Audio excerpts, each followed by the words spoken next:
Udah kan?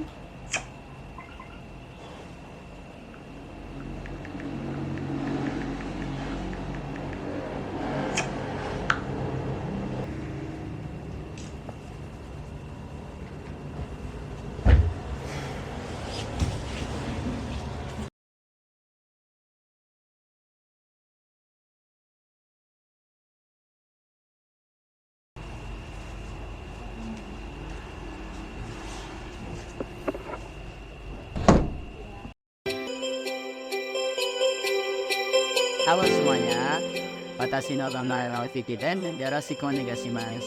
Oke, teman-teman balik lagi sama aku. Jadi di sini aku bakal buat video environment eksperimen Destek 2. Tapi di sini aku nggak sendiri, aku ditemenin sama teman aku. Hello everyone, I'm Meza. So happy to see you. Kira-kira tema yang diangkat dari video Leslie. Oke, jadi tadi kan Ibu Sarif kita udah bilang kalau tema yang diangkat di EX Hashtag 2 ini adalah heatwave atau biasa kita sebut gelombang panas. Oke, nah kira-kira teman-teman tahu deh nih apa dari gelombang panas itu sendiri? Daripada teman-teman bingung ya, mending kita simak dulu cuplikan video berikut ini. Belakangan ini kalian mungkin merasakan suhu yang lebih panas dari biasanya. Karena memang akhir-akhir ini sejumlah wilayah di Indonesia dilanda cuaca panas yang cukup ekstrim. Bahkan Kementerian Kesehatan Indonesia sampai menghimbau masyarakat untuk waspada saat berada di luar ruangan. Tapi selain di Indonesia, bahkan fenomena gelombang panas saat ini sedang melanda sebagian besar negara di Asia seperti India, Bangladesh, Thailand, China, Jepang, dan juga Myanmar. Menurut Badan Meteorologi, Klimatologi, dan Geofisika atau BMKG menyebutkan kalau kondisi yang terjadi saat ini secara klimatologis dipengaruhi oleh gerak semu dari matahari. Bahkan para pakar iklim menyimpulkan kalau tren pemanasan global dan perubahan iklim yang terus terjadi hingga saat ini akan berkontribusi menjadikan gelombang panas akan semakin berpeluang terjadi lebih sering ke depannya. Dalam fenomena gelombang panas kali ini, beberapa negara Asia seperti Bangladesh, Myanmar, India, China, Thailand, dan Laos melaporkan kejadian suhu panas lebih dari 40 derajat Celcius. Badan Meteorologi China juga melaporkan lebih dari 100 stasiun cuaca di China mencatat suhu tertinggi sepanjang sejarah pengamatan instrumen untuk bulan April ini saja. Bahkan di Kumarkali, kota distrik Kustia, Bangladesh, menjadi daerah terpanas dengan suhu maksimum harian yang tercatat sebesar 51,2 derajat Celcius pada tanggal 17 April 2023 kemarin. Sedangkan untuk di Indonesia sendiri, suhu maksimum harian tercatat mencapai 37,2 derajat Celcius di stasiun pengamatan BMKG di Ciputat pada pekan lalu. Namun, menurut BMKG, suhu panas ekstrimnya saat ini melanda Indonesia bukanlah termasuk gelombang panas atau heatwave. Saat ini suhu maksimum harian di Indonesia sudah mulai menurun dan fenomena udara panas di Indonesia ini tidak termasuk ke dalam kategori gelombang panas karena tidak memenuhi kondisi sesuai yang tercatat pada Badan Meteorologi Dunia. Secara karakteristik, fenomena suhu panas yang terjadi di wilayah Indonesia merupakan fenomena akibat dari adanya gerak semu matahari yang merupakan suatu siklus yang biasa dan terjadi setiap tahun, sehingga potensi suhu udara panas seperti ini juga dapat berulang pada periode yang sama setiap tahunnya. Kemudian secara indikator statistik suhu kejadian, lonjakan suhu maksimum yang mencapai 37,2 derajat Celcius melalui pengamatan stasiun BMKG hanya terjadi satu hari tepatnya pada tanggal 17 April 2023 kemarin.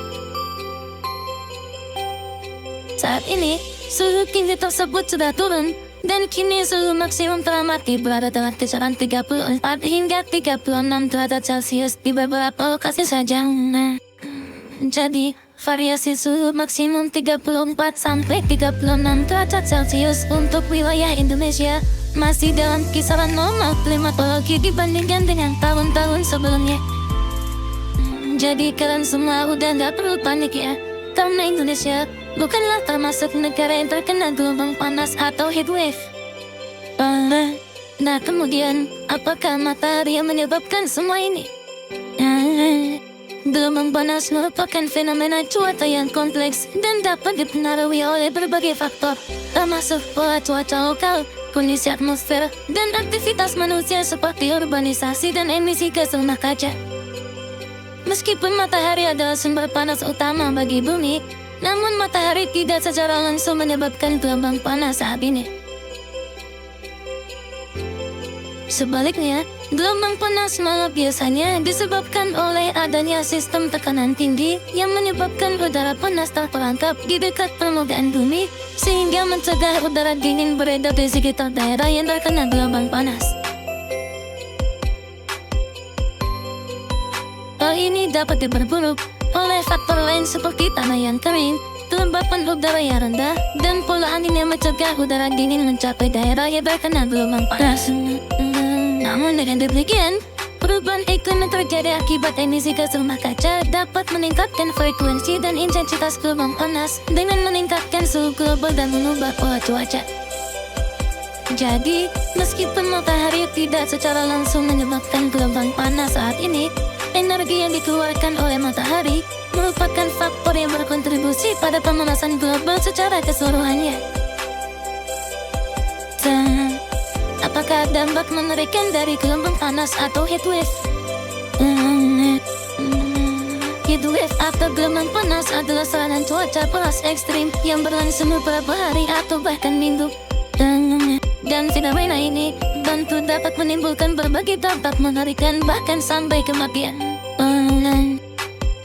Seperti dalam sebuah studi baru menunjukkan gelombang panas yang melanda negara India dapat menanjam bangunan dan menghambat pertumbuhan ekonomi, sistem kesehatan, serta kemiskinan.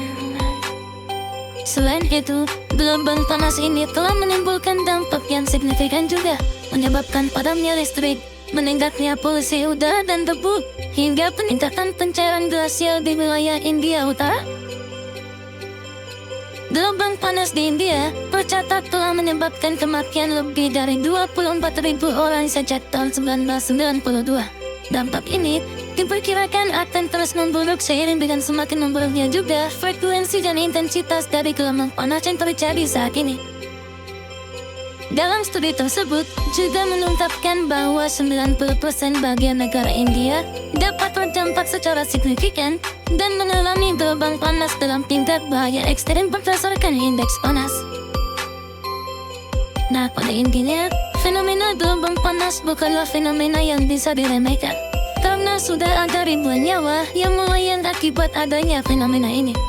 Walaupun saat ini negara kita belum termasuk wilayah yang terkena dampak dari gelombang panas ini, namun kita harus tetap waspada. Nah teman-teman, jadi tadi itu merupakan dampak terkait keadaan di bumi kita pada saat ini nih. Benar banget, coba memprihatinkan juga ya ke kita. Jadi selanjutnya teman-teman, seperti video sebelumnya, kita bakal tanya-tanya sama mahasiswa maupun masyarakat di sekitar Universitas Diponegoro terkait gimana sih pandangan mereka tentang isu ini. Nah, kalian pasti udah pada pengen tahu nih apa aja tanggapan dari para narasumber terkait keadaan heatwave ini. Nah, tanpa basa-basi langsung kita aja lihat video ini.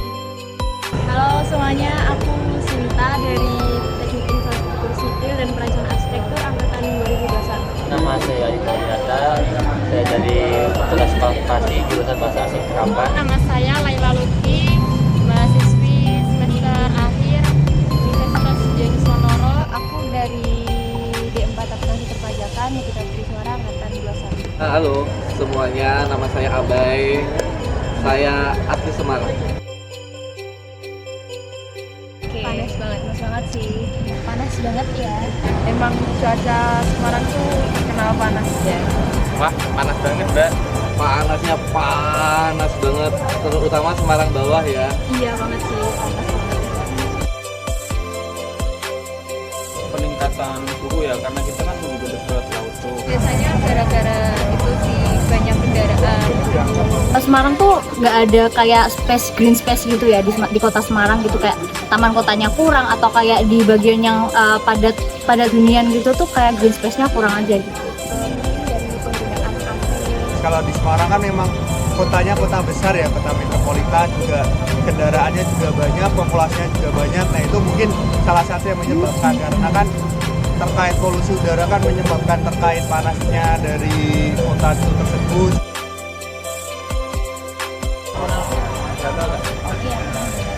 Sepengalaman saya sih, saya belum pernah tahu hal itu sih di Indonesia ini.